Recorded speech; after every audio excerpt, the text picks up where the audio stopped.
tous les légumes ne sont pas aussi sains les uns que les autres. Dans cette vidéo, je les ai classés en fonction de leur utilité pour notre santé. Il y a 5 niveaux. Le premier niveau, A, c'est très sain, ce qui signifie que tout le monde devrait en manger.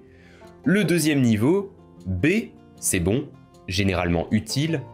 Le troisième niveau, C, c'est satisfaisant. Il y a des avantages et des inconvénients, mais vous pouvez en manger. Quatrième niveau, D. Parfois on peut en manger, mais ce n'est pas l'aliment le plus bénéfique, ou alors il est tout simplement inutile. Et le cinquième niveau, F, il vaut mieux ne pas manger ces légumes. Il y aura beaucoup d'informations intéressantes et utiles. Regardez jusqu'à la fin. Commençons. Au fait, n'oubliez pas de vous abonner à notre chaîne et de cliquer sur la cloche pour ne pas manquer nos nouvelles vidéos. Bon, le premier élément est le brocoli. Le brocoli est un aliment étonnant, riche en vitamines et en minéraux, en particulier en vitamine C, en vitamine K, en folate et en antioxydants. Certaines études montrent même que le brocoli peut réduire considérablement les risques de développer un cancer. Une étude a même montré qu'1 kilogramme de brocoli correspond à une dose de chimiothérapie. Eh bien, c'est une affirmation assez forte. Personne n'a besoin de manger 1 kilo de brocoli tous les jours, mais en principe, l'information est intéressante. Pour être honnête, il y a quelques inconvénients. Chez certaines personnes, le brocoli en grande quantité, surtout s'il n'est pas bien cuit, peut provoquer des gaz. Il faut également tenir compte de la présence de goitrogènes, des substances qui peuvent réduire la production de thyroxine, la principale hormone de la glande thyroïde. En général, cela concerne davantage les personnes qui souffrent déjà de troubles thyroïdiens. En conclusion, après avoir pesé le pour et le contre, le brocoli obtient quand même la meilleure note. Très utile. Passons à autre chose. Le prochain élément est le radis. Le radis est un peu différent. En termes de teneur en vitamines, il n'est pas très riche. Il y a un peu de vitamine C, un peu de fibres, un peu de folate, mais la teneur réelle est assez faible. Mais sa structure peut être assez agressive pour notre tractus gastro-intestinal. Il y a aussi des goitrogènes qui ne sont pas recommandés pour les personnes souffrant de maladies thyroïdiennes. Dans l'ensemble, en raison de leur teneur en nutriments bien plus faible que celle du brocoli, les radis sont classés dans la catégorie « Parfois, vous pouvez ». Passons aux épinards. Les épinards sont considérés par beaucoup comme un super aliment. Il est très riche en fer. Il est riche en folate et en vitamine K. Il contient de la lutéine. Il est également riche en antioxydants. Mais il y a quelques problèmes. Malheureusement, les épinards sont probablement les champions de la teneur en oxalates. Les oxalates sont des composés nocifs qui affectent négativement nos reins et de nombreux autres tissus et organes également. Les oxalates se trouvent dans de nombreux autres légumes sains, mais le problème est que les épinards en contiennent trop. Donc, en résumant tous les avantages et les inconvénients, je lui donne la note de bon. C'est en général un aliment sain, mais il ne vaut probablement pas la peine d'en manger en quantité illimitée. Passons à autre chose. Le prochain élément est l'aubergine. Elle ne devrait probablement pas être consommée régulièrement. Le principal problème de l'aubergine est sa teneur élevée en solanine. Un composé toxique qui est mauvais pour notre corps. Pire encore, si nous faisons frire cette aubergine dans de l'huile dans une poêle, quant à sa teneur en fibres, elle n'est pas si riche. Juste une petite goutte de vitamine B, et tout cela donne à l'aubergine une note qui n'est pas la meilleure. Passons à autre chose. Le concombre. Quels sont ses avantages ? Eh bien, il a une forte teneur en eau. Oui, il est presque entièrement composé d'eau. Il n'y a pas de calories, pas de vitamines, pas de minéraux. En général, on peut se contenter de boire de l'eau. Si vous aimez manger des concombres, je ne vous en déconseillerais bien sûr pas. Mais il n'y a aucun avantage, en général, c'est un légume tout à fait inutile. Alors donnons-lui une note acceptable. Passons à autre chose. Le prochain élément est l'ail. c'est un aliment intéressant. Il contient une substance telle que l'allicine, qui améliore l'état de nos vaisseaux sanguins et réduit la pression artérielle, et a également un effet positif sur le taux de cholestérol. De plus, l'ail a une certaine activité antimicrobienne et anti-inflammatoire, ce qui renforce notre immunité.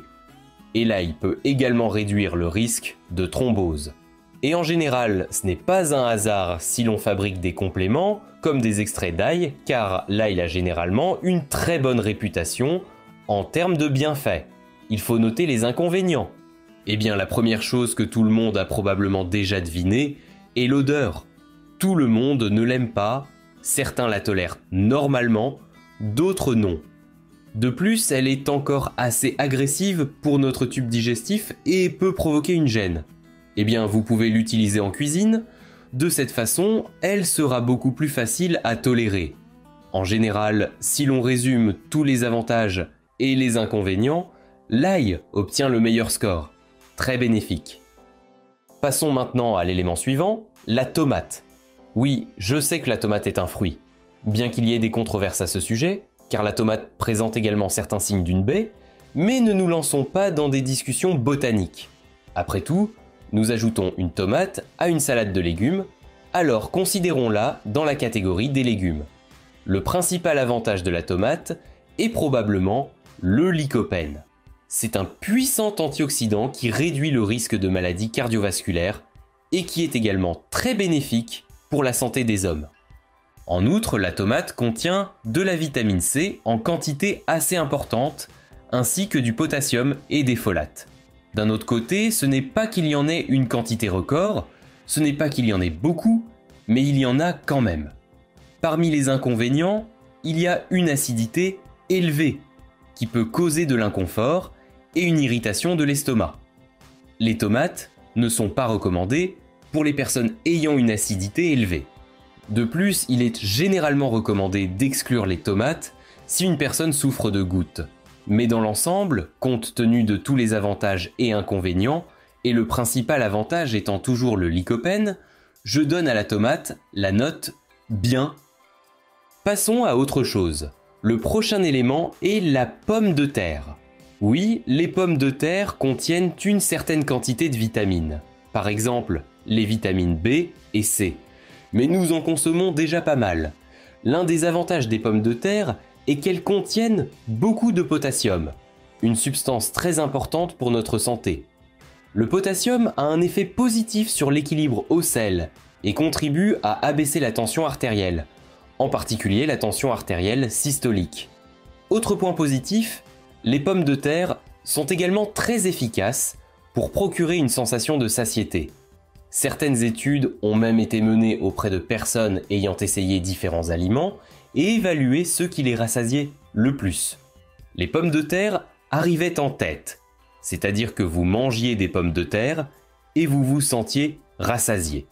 Ainsi, subjectivement, vous avez l'impression d'être plein et vous n'avez pas besoin de plus. Mais les pommes de terre ont des inconvénients, et ils sont encore importants. Il y a l'index glycémique, qui est assez élevé, surtout s'il s'agit d'une pomme de terre au four. Les pommes de terre au four ont un index glycémique supérieur à 100. C'est encore pire pour notre santé si nous faisons frire les pommes de terre, ce que nous ne devrions pas faire. Et il y a la solanine, qui n'est pas bonne. Dans l'ensemble, compte tenu de tous les avantages et inconvénients, je donne aux pommes de terre une note. Parfois, vous pouvez. Ce n'est pas l'aliment le plus bénéfique, bien qu'il ne cause pas de grands dommages, donc vous pouvez en manger, mais pas très souvent. Passons aux carottes. Le principal avantage, le plus évident, est la teneur en bêta-carotène et en vitamine A, ce qui est typique de tous les légumes de couleur orange, car le bêta-carotène lui-même donne une couleur orange. Il y a aussi d'autres vitamines et minéraux, des antioxydants et une très forte teneur en silicium. Mais il y a quelques inconvénients. Par exemple, les carottes sont relativement riches en oxalates, bien que des études aient montré que si l'on fait bouillir les carottes, la quantité d'oxalates est réduite de moitié environ. De plus, manger des carottes crues peut être bénéfique pour nos gencives, car cette structure dure peut être bonne pour elle, les masser de manière bénéfique et améliorer la circulation locale et la réparation. D'un autre côté, mâcher trop souvent des aliments durs peut ne pas être bon pour nos dents. C'est aussi un équilibre délicat qui doit être ajusté individuellement. Donc, en résumant tous les avantages et les inconvénients des carottes, je leur donne la note bien. Passons à autre chose, le chou-fleur. C'est une bonne source de vitamines, de minéraux et de glucosinolates, des composés organiques qui aident à détoxifier notre corps. Il est faible en calories, mais il présente aussi un inconvénient. Ce sont des goitrogènes qui ne sont pas souhaitables pour les personnes souffrant de troubles thyroïdiens. Dans l'ensemble, en évaluant la situation dans son ensemble en termes de quantité et de qualité des micronutriments, je donne au chou-fleur une note satisfaisante. Passons à autre chose, betterave. Les betteraves contiennent beaucoup de nitrates, et c'est un point assez controversé. D'une part, les nitrates peuvent être convertis en nitrosamines, qui sont cancérigènes. D'autre part, cela se produit dans une plus grande mesure lorsque nous consommons trop de nitrates, et une consommation normale et adéquate de nitrates est plus bénéfique. C'est à cause de l'oxyde nitrique, qui est bon pour le système cardiovasculaire et qui abaisse la tension artérielle. Les nitrates ne devraient donc pas poser de problème s'ils ne sont pas consommés en trop grande quantité. Par exemple, le jus de betterave fait baisser la tension artérielle pendant une période assez courte. Il améliore également les performances des athlètes. Certaines personnes ont montré de meilleures performances après avoir consommé du jus de betterave. Tout est question de bétaïne, qui augmente notre endurance physique. Les betteraves contiennent beaucoup de fibres et sont excellentes pour aider les aliments à passer dans les intestins. Elles contiennent de l'acide folique, mais aussi des oxalates. Les betteraves sont l'un des champions en termes de teneur en oxalates. Comme je l'ai dit, elles ont un effet négatif sur nos reins et sur un certain nombre d'autres organes et tissus.